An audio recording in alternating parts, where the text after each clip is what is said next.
तो प्यारे भाई लोग, स्वागत है आप लोगों के फिर से उसी नॉवल पर जिसको हम लोग क्या कहते हैं आपको पता है। पिछले एपिसोड में इसका नामकरण हो चुका है। तो चलिए एपिसोड को स्टार्ट करते हैं, लेकिन इससे पहले पिछले एपिसोड का रिकैप मैं नहीं दे सकता, मुझे भी कुछ याद नहीं है इस एपिसोड के बारे में। यस, यह राइटर कैसा है ना कैसा। चलिए एपिसोड स्टार्ट करते हैं। एपिसोड के स्टार्टिंग में हमें दिखाया जाता है रात और गहरी हो चुकी थी। फ्लोइंग क्लाउड वैली के अंदर ऑटम रीड इन के गेट के पास घोड़ों के हूप्स की आवाज़ शांत हवा को चीर रहे थे। क्लिप क्लॉप मतलब वही घोड़े के यार पैरों की आवाज़, ठीक है। गेट के बाहर मिस्ट्रेस लियू अकेली खड़ी थी। उसकी कमर पर टाइगर शेप्ड गोल्डन एमुलेट्स लटक रहे थे, हल्की सी लाइट में चमक रहे थे। एक हॉर्स ड्राउन कैरेज रुकी। उसके अंदर से एक मिडल एज्ड आदमी बाहर उतरा, स्कॉलर रोब पहने हुए, चेहरे पर अथॉरिटी की नेचुरल फीलिंग थी। मतलब वही यार, सुपीरियर हो तुम सबसे, बच्चे हो मेरे, ऐसा वाला, ठीक है। बुक्स और मार्शल दोनों का मिक्स लगता था वो, पर इसी वक्त वो थका हुआ था। मिस्टर लुओ को देखकर उसके चेहरे पर हल्की सी स्माइल आई। तुमने तुम्हें वेट करने दिया, सॉरी, उसने कामली कहा। चलो अंदर चलते हैं। मिस्टर लियू बिना कुछ कहे मुड़ गई और उसे इन के अंदर ले चली। उसका एक्सप्रेशन बिल्कुल इंडिफरेंट था। आदमी की नज़र उसके वेस्ट पर लटके टाइगर एमुलेट पर पड़ी। हल्की भौवें हल्की सी सिकुड़ गई उसकी। क्या तुम्हें मेरे सामने भी इतनी कॉशन रखना ज़रूरी है? प्रिकॉशन मतलब यह सावधानी, ठीक है, उसने पूछा। मिस्टर लुओ ने होठों पर कोल्ड स्माइल के साथ कहा, मैं तो बस एक छोटी सी इन चलाने वाली औरत हूँ। उसने ठंडे लहजे में कहा, माइटली पर प्रेफेक्चरल ऑफिस से मेरी क्या बराबरी, उसने कहा, ठीक है। बस कुछ दिन पहले मेरी इनकी शैडो वॉल तोड़ दी गई और चुपचाप सहने के अलावा कुछ नहीं कर सकती थी। ऊपर से वही लोग, डिसाइपल्स और ग्रैंड डिसाइपल्स का झुंड मेरी इन में रहने आ गया। मुझे मुस्कुराकर उन रेवरेड इमोर्टल्स की सेवा करनी पड़ी।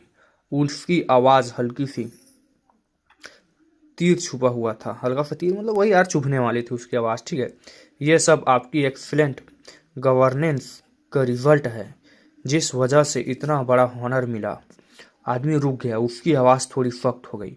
बस जिया हुई, मुझे पता है तुम गुस्सा हो, पर मैं भी तुमसे बेहतर कंडीशन में नहीं हूँ। वाटर गॉड टेम्पल सेरेमनी के लिए सुबह से भाग रहा हूँ। गला जल रहा है। यहाँ इसलिए आया हूँ क्योंकि मुझे थोड़ी पीस एंड क्विट चाहिए। कंप्लेंट सुनने के लिए नहीं आया हूँ यहाँ मैं, शांति चाहिए मुझे। मिस्टर लियो ने उसे देखा। अपनी आंखों में नाराज़गी थी। उनकी आंखों में मतलब अपनी आंखों में मतलब उसके लिए, ठीक है। पर फिर भी उसने खुद को कंट्रोल किया। टॉपिक चेंज करते हुए बोली, पिछले आधे साल से आप इस सेरेमनी के लिए मेहनत कर रहे हो। ये इवेंट काफ़ी ग्रैंड होने वाला है। ओल्ड मैन गवर्नर खुद नहीं आ सकते। ओल्ड ओल्ड गवर्नर मतलब, ठीक है, नहीं आ सकता। बहुत डिफिकल्ट नाम है भाई, इसमें क्या बताओ यार हमें, ठीक है। पर उन्होंने अपने मोस्ट ट्रस्टेड सबऑर्डिनेट भेजा है। ये भी काफ़ी बड़ा सपोर्ट है, उसने कहा। साथ ही रेनोवेड स्कॉलर्स, मॉन्क्स, आर्चरीज सब आ रहे हैं। प्रेफेक्चर ने जो प्राइवेटली फंड दिया है, अगर वो कहीं और लगाया जाए तो 2 रिवर गॉड्स पल सकते हैं। आदमी ने सर हिला दिया। बिल्कुल, मिस्टर स्लीव ने आवाज़ धीमी कर दी और कहा, cold food great river God, क्या इस बार आपसे खुश हैं? क्या वो आपको गवर्नर बनाने में मदद करेगा? वही मतलब पॉलिटिक्स खेला जा रहा है, ठीक है। आदमी ने हाथ पीछे बांध लिया। इनके कोर्टयार्ड में चलने लगा, जैसे जगह उसके लिए बिल्कुल फेमिलियर हो। उसने गहरी सांस ली। उस कल्टीवेटर का आना बहुत गलत वक्त पर हुआ, उसने कहा, ठीक है। मतलब ये चिनपिंग की बात कर रहे हैं लोग, पिंगेन की जो भी है, ठीक है। उसने उन मॉडल्स का बदला लेना चाहा जो गलत तरीके से मारे गए थे। वो यही आया तुम्हारी इन में। स्पिरिट चाम सेक्ट के कल्टीवेटर्स को चैलेंज किया। लड़ाई में उस कल्टीवेटर के सेवरली इंजर्ड कर दिया गया, और साथ ही तुम्हारी शैडो वॉल की फाउंडेशन भी तोड़ दी। सिर्फ इतना होता तो मैं सिचुएशन हैंडल कर लेता, लेकिन इंपीरियल कोर्ट को रिपोर्ट करता, सारा ब्लेम इनिटेरेंट कल्टीवेटर्स पर डाल देता, स्पिरिट चार्म सेक्ट को शांत कर देता, साथ ही उसे सीक्रेटली भाग जाने देता। मैनहंट सिर्फ शो के लिए होता, मतलब वही यार, दिखावे के लिए उनका शिकार करता, बाकी सब मैं संभाल लेता, ऐसा वैसा बातें हो रही, ठीक है। साथ ही उसे सीक्रेटली भाग जाने देता, यही बात है, ठीक है। आदमी रुक गया, उसकी आंखों में वेक्सेशन थी, पर ये सब आदमी रुक गया था, ठीक है। पर ये सब cold food river worship ceremony से पहले हुआ। उसने कहा, तुम्हें पता है ग्रेट रिवर गॉड को शुरू में स्पिरिट चार्म सेक्ट के सेक्ट लीडर ने ही सपोर्ट किया था। 200 साल पहले, 200 साल से ज़्यादा पुराना रिश्ता है। हर साल गिफ्ट्स कभी रुका नहीं है। अब बताओ, इस इंसिडेंट के बाद रिवर गॉड किस साइड झुकेगा? उसने पूछा। आदमी कोर्टयार्ड में घूमता रहा, बैठने को तैयार नहीं था। मिस्टर फ्लू ने उसे गरम चाय पकड़ा दी। ओवरसीर कहते हुए वो मुस्कुराते हुए बोली, बैठ जाओ, ऐसे ही घूमते रहोगे तो मुझे चक्कर आ जाएगा। वो बैठ गया, चेहरे पर सेल्फ मोकिंग स्माइल थी। एक दिन पहले मुझे उस कल्टीवेटर का हिडिंग स्पॉट पता चल गया था। मेरा प्लान सिंपल था, टाइम स्टॉल करना। सेरेमनी के बाद तक शायद वो जिंदा बच जाता, पर आज ग्रेट रिवर गॉड खुद वाटर टेम्पल में मेरे सामने आया। उसने टेम्पल्स मैसेज किए। उसने कहा, उसे उस कल्टीवेटर को दिखाना। मुझसे एक दिन पहले ही पता चल चुका, पता नहीं यार, ठिकाना, ठीक है, कल्टीवेटर का ठिकाना मुझे एक दिन पहले पता चल चुका था, ऐसा बोला है ना उसने कहा, मैं ड्यूटी से भाग रहा हूँ, पर वो रूल्स फॉलो करेगा, ऑफिशियल मैटर्स में इंटरफेयर नहीं करेगा बिना रीज़न के। उसने मेरी सर्विस की तारीफ की, कहा अगर मुझे हटा दिया गया होता तो कोई इनकम्प्लीटेड फूल आ जाता, मतलब कोई बेवकूफ़ आ रहा था तुम्हारी जगह, ऐसा ठीक है, इस वजह से तुम ही रहो। इसलिए वो मेरी कंप्लेन इंपीरियल कोर्ट तक नहीं भेजेगा। मिस्टर लियू का चेहरा हल्का सा सफ़ेद पड़ गया। तो मतलब वो आपकी प्रमोशन में मदद नहीं करेगा? आदमी ने बिटर स्माइल दी। सिर्फ वही नहीं, अगर मुझे अपनी कुर्सी बचानी है तो मुझे आज रात उस इंटीनरेट कल्टीवेटर को पकड़ना ही होगा। मिस्टर फ्लियू ने लंबी सांस भरी। मुझे पहले आपसे ऐसे बात नहीं करनी चाहिए थी। फिर गुस्सा उभरा। कोल्ड फूड रिवर गॉड अपने ट्रस्ट पे आते हैं, साइड ले रहे हैं। उस कल्टीवेटर ने एक बेरहम क्रिमिनल को मारा था। स्पिरिट चार्म सेक्ट का third gen disciple city god temple में औरत पर नजर, बाहर एक कपल को मारा, बच्चा भाग गया तो पूरा गांव जला दिया, ठीक है। 30 से ज़्यादा लोग एक रात में मार दिए गए। उस कल्टीवेटर ने पहले सबको बताया, पोस्टर्स लगवाए, फिर चैलेंज किया। रिवर गॉड को सब पता होगा, फिर भी उस आदमी ने सर झुका लिया, ठीक है। कल्टीवेटर्स के लिए मॉडल्स कुछ नहीं होते हैं। मैं 4th रैंक ऑफिशियल हूँ। मैं रिवर गॉड को जज नहीं कर सकता, सिर्फ एम्परर कर सकते हैं। मिस्टर फ्लियू धीरे से बोली, अगर आप ग्रेटली एम्पायर में होते तो? आदमी गुस्सा हो गया, जुबान संभाल के। ग्रेटली कभी भी सिविलाइज्ड नहीं रहा, ऐसा कहा ना। मिस्टर फ्लियू भी भड़क उठे। तो फिर स्पाइन दिखाइए, उस कल्टीवेटर को बचाइए।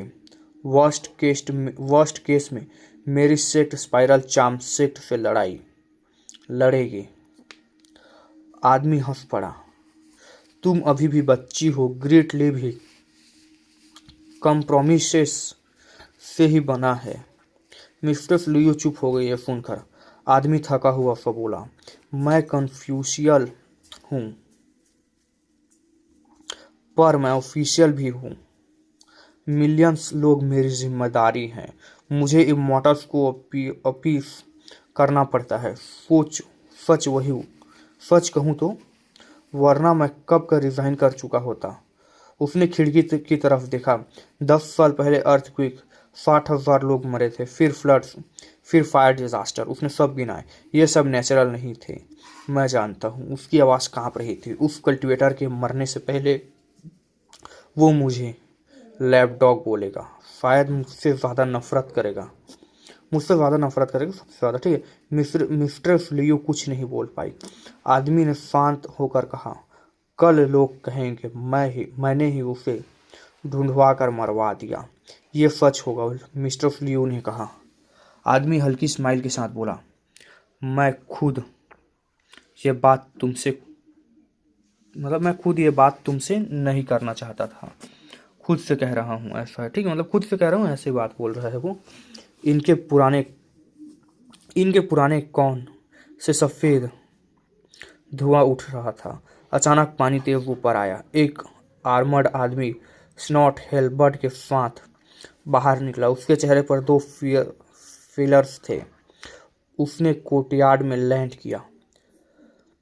ओवरसीर वही उस कल्टीवेटर के सर काट दिया गया है, उसने बताया।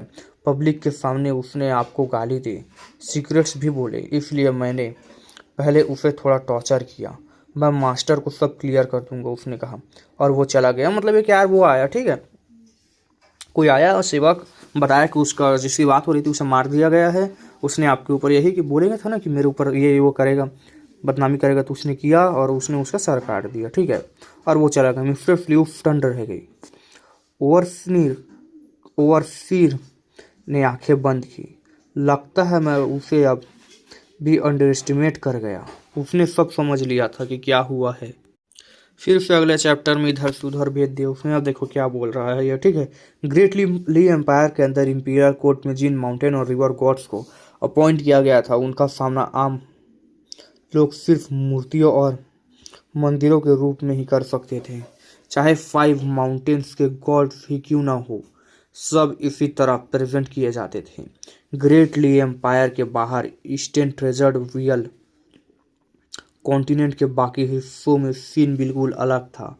Iron talisman river, red candle town, रसिंग ट्रैंक्विलिन रिवर जैसे बड़े रिवर गॉड्स से लेकर ड्रैगन विस्कर क्रीक जैसे छोटे गार्डियंस तक, अगर उनका लोकल अथॉरिटीज से स्ट्रॉन्ग कनेक्शन होता और पास में कोई पावरफुल कल्टिवेटिंग सेक्ट नहीं होती, तो वो ऑफिशियल माउंटेन और रिवर पैलेसेस बना सकते थे।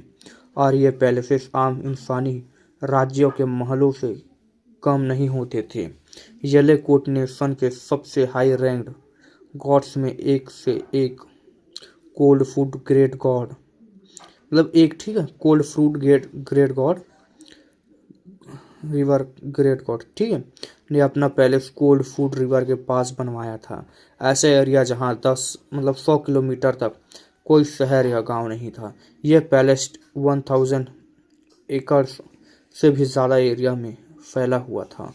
सालों की मेहनत से बना था। गेट पर एक बड़ा प्लीग लगा था, ग्रेट वाटर का, मतलब वही टैग लगा था उसमें, ठीक है। लोगों को बताया गया था कि यह येलो कोट नेशन की फाउंडेशन क्लैन चू क्लैन की प्रॉपर्टी है और उनके डिसेंडेंट्स ने अपनी इमेंस वेल्थ से यह पैलेस बनवाया है। लेकिन सच सिर्फ एक ही था, इसका असली मालिक cold food great river god ही था। उस रात पैलेस लाइट से भरा हुआ था। अंदर एक ग्रैंड बैंक्वेट चल रही थी जहां अमीर और नोबल फिगर्स जमा थे। वॉल्स के साथ साथ इंटरनल फ्लेम लैंप्स लगे हुए थे, ऐसा ट्रेजर्स जो कल्टीवेटिंग सेक्ट्स में भी रेयर होते हैं। उन लैंप्स की कीमत उनके कवर्स की वजह से नहीं थी, बल्कि उनके अंदर मौजूद एक बूंद एम्बर ग्रीस की वजह से थी। इंटरनल फ्लेम लैंप्स ज़्यादातर इंपीरियल टॉम्स में यूज होते थे। एक सिंपल कैंडल और डीप सी एम्बर वेल की चर्बी से जो ऑयल निकलती है, उसी की बात हो रही है, ठीक है, में डीप की हुई विक काफ़ी होती थी उन्हें जलाने के लिए। अगर एम्बर ग्रीस हाई क्वालिटी की हो तो लैम्प 100 सालों तक बुझता नहीं था।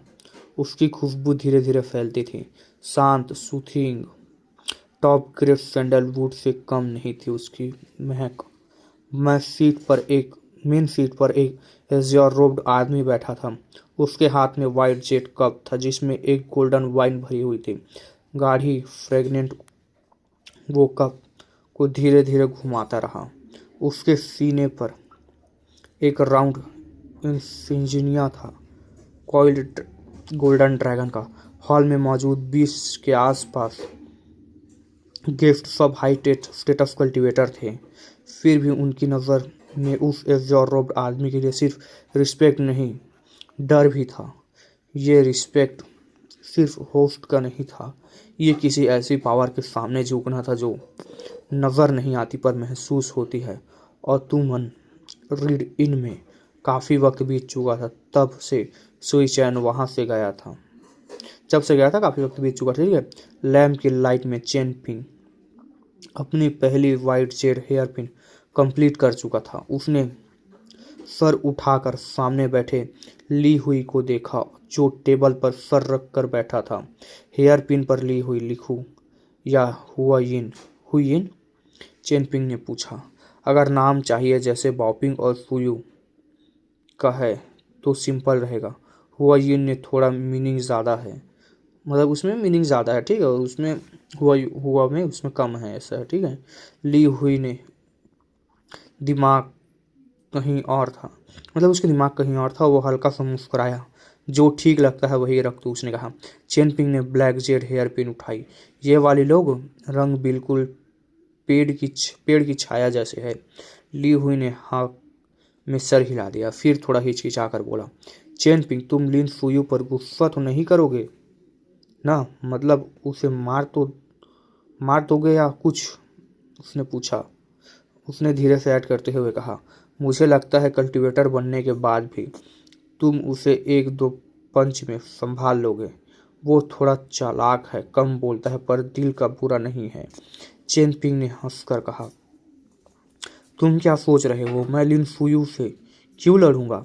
अगर वो खुद फाइट करे तो बस लेसन देना, ज़्यादा मत जाना। लिन हुई ने टिमिड टोन में कहा। उसने आगे कहा, वो अमीर घर से है, मुझ जैसे टफ नहीं है। मैं बाओपिंग के पंचेस भी झेल लेता हूँ पर वो शायद नहीं झेल पाएगी। चेनपिंग ने बस कहा कि हाँ ठीक है, समझ गया। ली हुई का चेहरा हल्का हो गया। वो अपने छोटे बुक के से वुडन डॉल्स और सिल्वर इंगोट ले आया। उन्हें टेबल पर रखते हुए बोला, लिन फुयू कहता है कि स्टेटस और सिटीज कन्फ्यूशियल रूल्स फॉलो करती हैं। सिटीज के सिटी गॉड पवेलियन होते हैं, काउंटीज के टेम्पल्स, ये वही कंट्रीज मतलब कंट्रीज के टेम्पल होते हैं। सिटी के मतलब वो होते हैं गॉड हो पवेलियन होते हैं, ठीक है। और टेम्पल्स मतलब बहुत कुछ है यार इसमें, पता है, फालतू फालतू में। लिविंग वर्ल्ड ऑफिशियल्स संभालते हैं और सिटी गॉड्स डेड वर्ल्ड का लॉ ऑर्डर संभालते हैं। डेड वर्ल्ड का गॉड्स सिटी गॉड्स मतलब वही संभालते हैं, ठीक है। पर हम जिस सिटी गॉड टेम्पल गए थे वो इतना बड़ा था, फिर भी टेम्पल ही क्यों, पवेलियन क्यों नहीं? और क्या पता हम दिन में ही सिटी गॉड से मिल जाए और जो पहचान में ना आया हो। मतलब हम दिन में गए थे तो मिल लिया और हो सके तो पहचान में ना आया हो हम लोगों की कड़ी है, वैसा बोला, ठीक है। चिनपिंग ने थोड़ा सोचा। यह सवाल फुयो दोंगसन से पूछना। उसने कहा। ली हुई ने तुरंत सर हिला दिया। मुझे वो बंदा पसंद नहीं, हमेशा अजीब बातें करता है। एक कमरे में ऑयल लैम्प के बीच दो लड़कियां बैठी थीं। एक बैम्बू फ्लूट फूल पॉलिश कर रही थी, दूसरी आर्म्स क्रॉस करके सीधी बैठी थी, आंखें में ठंडक के साथ। जीजी, तुम रात को बहुत जोर से शोर करती हो, ली बॉपिंग बोली। मेरा टेंट तुमसे दूर था फिर भी आवाज़ आ रही, मतलब खर्राटे ले रही थी, ठीक है। जीजी मुस्कुराई। तुमने किसी और को सुना होगा, मैं कभी खर्राटे नहीं लेती। ये ठीक है, स्नोर किया मतलब वही था खर्राटे लेना, ठीक है, नाक बज रही थी उसकी। तुम्हें कैसे पता? बॉपिंग ने आईब्रो उठाई। क्योंकि मैं कल्टीवेटर हूँ, जीजी ने सेम आईब्रो रेस कॉपी करते हुए कहा। तुम जैसे लोग जिन्हें गॉड्स लगते हैं। अच्छा, बॉपिंग ने चीन उठाई। तुम पास टाइटल नहीं, तुम्हारे पास लिटिल बुक केस है। जीजी चुप हो गई है सुनते ही। जीत की फीलिंग्स के साथ बाओपिंग ने अपनी बुक्स निकाली और ट्रैवल जर्नल खोल ली। कभी भवें सिकोड़ती, कभी समझने पर नोट करती, कभी खुश होती, कभी उदास। जीजी चुपचाप देखते हुए अपनी उंगली गाल के पास धीरे धीरे घुमाती रही। पवेलियन में लिन फुयू आंखें बंद करके शांत बैठा था। वो हेवन एंड अर्थ के बीच बहते वाटर को महसूस कर रहा था, जैसे लहरों का रेत को ढूंढना, इम्प्योरिटीज हटाना, एसेंस बचाना। सभी ओल्ड वेल से उठी वाइट मिस्ट को वो धीरे धीरे अपने एक्यूपंक्चर पॉइंट्स में एब्जॉर्ब कर रहा था। वेल से आई आवाज़ों के बावजूद लिन फुयू बिल्कुल काम था। वो तुरंत नहीं, वो टारगेट नहीं था, इसलिए कोई इंटरप्शन नहीं हुआ। गो टेबल माउंटेन पर मिली रिसिप्ट एटॉप क्राउड स्क्रिप्चर एक सीक्रेट दाविस्ट स्क्रिप्चर थी। 5 लाइटनिंग टेक्निक के लिए, लोअर 5 टायर्स के लिए गाइडेंस जनरल थी, पर लिन फुयू कैलकुलेशन और डेडिकेशन में स्ट्रॉन्ग था। कुछ देर में एक्यूपंक्चर पॉइंट्स में प्रेशर बढ़ने लगा, फिर भी वो नहीं रुका। 1 घंटे बीत गए, उसके चेहरे रेड हो चुका था पूरी तरह से, जैसे भूखा आदमी ज़्यादा खाकर भर गया हो पूरी तरह से। अचानक किसी ने कंधे पर थपथपाया। लिन फुयू ने कहा, एक पुरानी बैम्बू वाली स्टैग्नेंट ब्रीथ बाहर निकली। मतलब ये डिस्टर्ब हो गया लड़का अपना, ठीक है, पागल हो। फुयू चैन ने स्लीव हिलाकर कहा, तुम ब्रेव हो या स्टूपिड? इतने भर के मरना है, हैं? इतना भर के मरना है मतलब वही यार, ओवरफ्लो हो रहा है तो मरना है क्या, ठीक है। लिन फुयू घबरा गया। क्या कल्टीवेटर को ज़्यादा से ज़्यादा स्पिरिचुअल एनर्जी एब्जॉर्ब नहीं करनी चाहिए? उसने पूछा। छोटे कब 1000 लीटर वाइन कैसे भरेगा? उस स्विस चैन बोला, स्टेप बाय स्टेप चलना होता है। लिन फुयू का पसीना बह गया। फुयू चैन ने टोन विल की तरफ देखा, जहां से व्हाइट मिस्ट लगातार उठ रही थी, जो सिर्फ कल्टीवेटर्स और मास्टर्स देख सकते थे। मैंने तुम्हारी जान बचाई है, फ्यू चैन मुस्कुराते हुए बोला, तो एक तालिस्मान उधार दे दो। थोड़ी देर बाद गोल्ड डस्ट तालिस्मान उसके हाथ में था। मिडल 5 टायर्स पर पहुंचकर समझोगे मिस्टिकल एबिलिटीज क्या होती हैं, फ्यू चैन ने कहा। फिर वो उठा और ओल्ड वेल के पास चला गया। फ्यू चैन दोंगसैन, क्या कर रहे हो? लिन फुयू चिल्लाया। फ्यू चैन मुस्कुराया, तालिस्मान ऊपर उठाया और पीछे हटकर वेल में गिर गया। वाटर रिपर चारों तरफ रिपल वाटर से फैल गया, ठीक है, और पूरा साइलेंस मच गया। तो इस एपिसोड को यहीं तक रखते हैं गाइस, मिलते हैं कल एक नए एपिसोड के साथ। तब तक के लिए बाय बाय। मैं इतना ही कर सकता हूँ यार, क्या अभी का रीच कुछ नहीं आ रहा है, तब कंटिन्यू करते हैं गाइस। लेकिन वही बात है, इसकी ना स्टोरी समझ नहीं आ रही है। जब और अच्छे से स्टोरी राइटर कंटिन्यू करेगा ना, तब इसको अच्छे से एक्सप्लेन करना एकदम दबा कर ना, 30 मिनट 40 मिनट्स की वीडियो आया करेंगे इसकी वीडियो, ठीक है। तब तक के लिए इसको ही एंजॉय करिए। Bye bye, see you.